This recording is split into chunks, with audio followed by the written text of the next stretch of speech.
నంద్యాల పట్టణంలోని పలు పొదుపు సంఘాల గ్రూప్ మహిళల వద్ద లక్షలాది రూపాయలు తీసుకొని మోసం చేసిందని వారు సోమవారం మీడియా సమక్షంలో ఆవేదన వ్యక్తం చేయడం జరిగింది.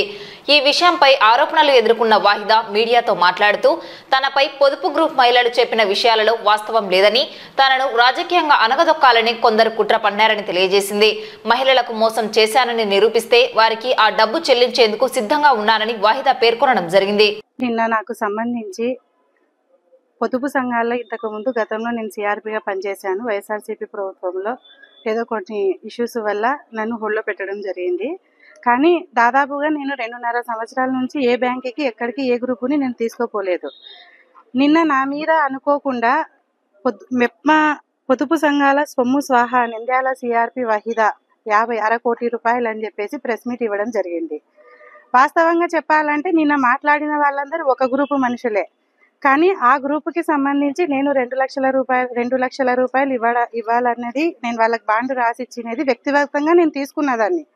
వ్యక్తిగతంగా తీసుకొని పర్సనల్గా నేను బాండ్లు కూడా రాసి ఇవ్వడం జరిగింది. అదే ఏరియాలో ఇంకొక 2 గ్రూపులకు కూడా నేను డబ్బులు ఇవ్వాలా.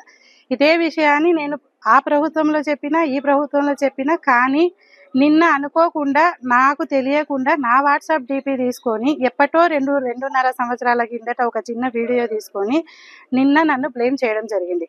1 కాదు 2 కాదు 50 లక్షల రూపాయలు దాదాపుగా నేను స్వాహా చేసినట్టు ఎవరైనా దాన్ని నిరూపిస్తే నేను ఏ దానికైనా సిద్ధంగా ఉన్నాను. కొంతమంది కావాలనే బ్లేమ్ చేసి నన్ను 50 లక్షల రూపాయలు నేను తిన్నానని చెప్పేసి నిన్న మీడియా సమాముఖంగా సిటీ కేబుల్ నందు సస్య టీవీ నందు రావడం జరిగింది. అందులో ఎటువంటి వాస్తవం లేదు. వాస్తవంగా ఏదైనా ఉంది అని నన్ను నిరూపిస్తే నేను ఏ దానికైనా నేను సిద్ధంగా ఉన్నాను. కాబట్టి ఇటువంటి నీచపు రాజకీయాలు పానుకొని మంచి ఏది చెడు ఏంది మీడియా మిత్రులకు కూడా నేను తెలియజేసేది ఏమనగా, మంచి అనేదేంటి, అబద్ధం అనేదేంటి, చెడు అనేదేంటి కొంచెం ఆలోచన పెట్టుకొని అవతల వ్యక్తిని ఇటువంటి వస్తే వాళ్ళ వివరణ తీసుకొని వేయవలసిందిగా కోరుతున్నాం. దీనివల్ల దాదాపుగా అయితే నేను అన్ని చోట్ల బ్లేమ్ అవ్వడం, నా పరువు అయితే భంగం కలిగింది. కాబట్టి నేను ఖచ్చితంగా దీని మీద యాక్షన్ తీసుకుంటాను. పరువు నష్ట దావా వేయడానికి కూడా నేను సిద్ధంగా ఉన్నాను.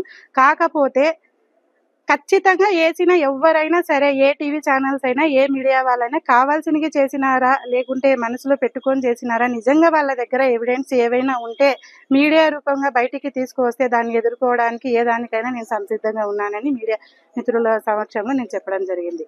6/5/2022 సంవత్సరం నాడు వైసీపీ ప్రభుత్వంలో నేను సిఆర్పిగా ఉన్నప్పుడు ఇదే మెప్మా సెక్షన్లో మా సెక్షన్ హెడ్ సిఓ ఇద్రూస్ బాషా నాపై లైంగిక వేధింపులు చేస్తున్నాడని కూడా నేను చెప్తే, ఆ రోజు నేను ఆత్మహత్య ప్రయత్నానికి కూడా నేను అంత దూరం పోతే నాకు న్యాయం చేయకుండా నేను పెట్టిన ఇదిగోండి పేపర్స్కి వచ్చిన క్లిప్స్